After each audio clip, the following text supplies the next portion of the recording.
Hi, this is our project. So we decided to do our project on talking about our personal stories because we have a personal experience with drugs and how they affect not just yourself, it affects everyone around you and your family. So Here is our story.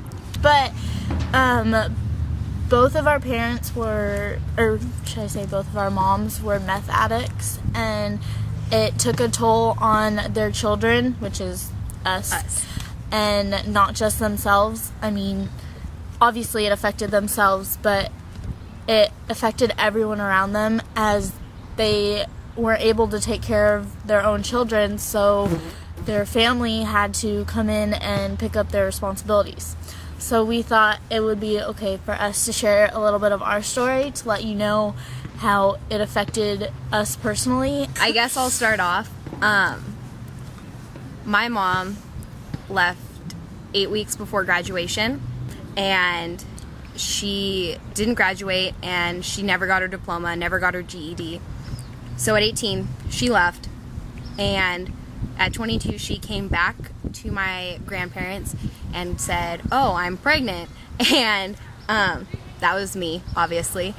Then the child services people, they stepped in and told my mom that she couldn't keep me.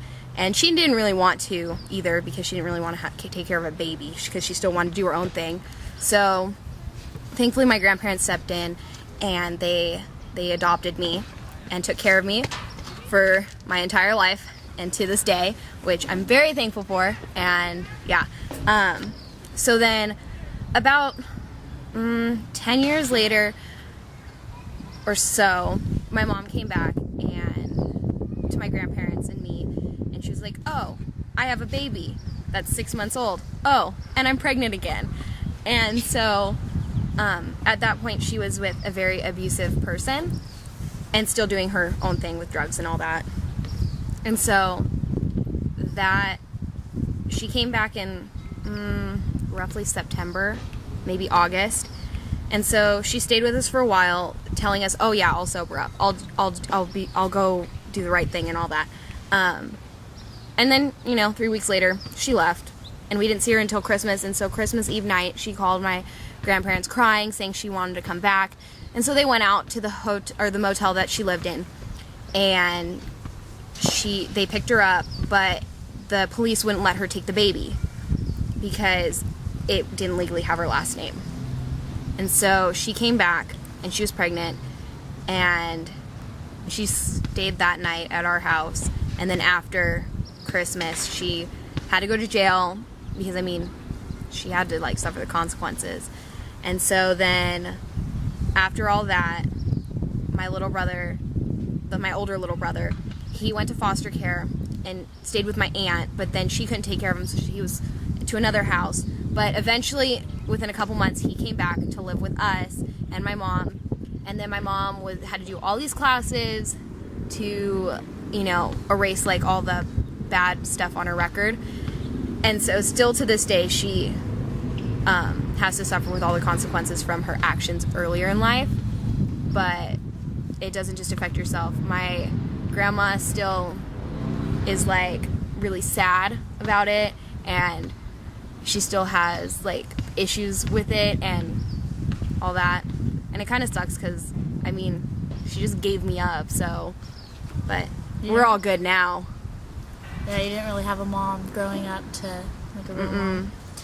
But since my grandparents stepped in, it was fine. And then when I was 13, about 8th grade, I actually finally met my dad, which is really surprising. And once he got caught the second time, he sobered up right from there and went and did his high school education again and went to college to go to trade school and all that.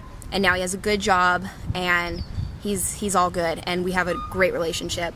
But it still hurts because I never had a real mom and dad, the American family, I guess you can say, to raise me, which was kind of sad, but yeah.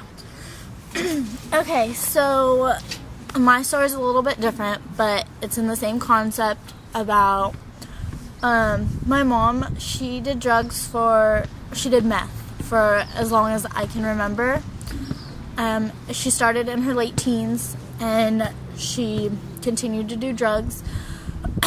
When she met my dad, they obviously had a thing, and I was conceived, and the whole time she was pregnant with me, she abused meth and abused meth and abused meth. And when it came to the time where I was ready to come out, she was living in a trailer park with her drug dealer, and she was scared that if she went to the hospital with me and gave birth, that they would take me away. And so she decided to make her own decision and give birth to me in the trailer with no medical help or anything. And I guess the drug dealer got scared and said, "This isn't right," and called 911. However, it was too late, and I was born in the trailer with no medical help. So when they came, it was a couple minutes after she gave birth to me, but I wasn't in good condition. They took me to the hospital. I was having withdrawals because the meth was not only in her system, it was in mine as well. And from that day, I was in the hospital. I went home with my dad, and my mom has never had custody of me. And I'm thankful that nothing had happened to me, that I wasn't mentally hurt by the drugs. I wasn't physically hurt by the drugs. I had to come down with some withdrawals, but the doctors helped me with that. And then, so I've been with my dad ever since that day. I've tried to build a relationship with my mom. Every once in a while, she'll come to me and saying, "Oh, she's sober now, let's build up a relationship." And I've let my guard down a few times, and I just end up getting hurt because she uses again, she steals money, from me, it just messes with my emotions, and I can't do that anymore. And so it was about 2 years ago, she got arrested, her numerous times of being arrested, but this was the final straw for me. And she got arrested, and she went to prison for 2 years, and she actually just got out 3 months ago. And she wants to try to have communication with me again, but I put a stop to it. I'm like, there has to be a final straw. You can't come back into my life every time saying that you've changed and then just fall back down again. When is the last straw? How am I going to know that you're not going to mess up like you did last time? So as of right now, I'm not in communication with my mom. The sad part is she's had 8 kids with 8 different dads. She would have had 10, but she had 2 miscarriages. She only has custody of 1, which is my little brother, and he's 5. The other ones are either in foster cares or with their real dads, and the sad part is the dad doesn't want them to have contact with my mom because of how bad of an influence she is and how her lifestyle is. And that sucks because not only is the drug affecting herself, it's affecting all of the children she's had. It's affecting everyone around her because nobody wants to be around her because they can't trust her. They don't know when she's using, and it sucks. And it's affected me because I haven't had a stable mom to grow up with or, confide in. And I have confided in her, but I just end up getting hurt in the end. So it's emotionally draining, and it sucks. And you can't really do anything about it. So that's how my story and my mom, and how the drug hasn't just affected her, it's affected me as well.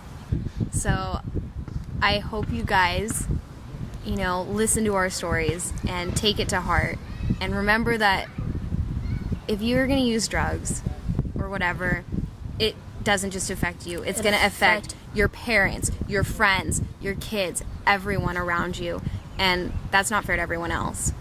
So you should think before you do it. Yes. Use your brain, because I know you have one. You're a senior in high school. Well, maybe a junior in that case. But you've gotten this far. You can get farther if you got to put yourself to it. You got to know right from wrong, and you got to Keep your head up. And don't use drugs. No. So, Bad idea. So that's gonna where have we're at. Wrap. What doesn't kill you makes you stronger. Get up. No shit.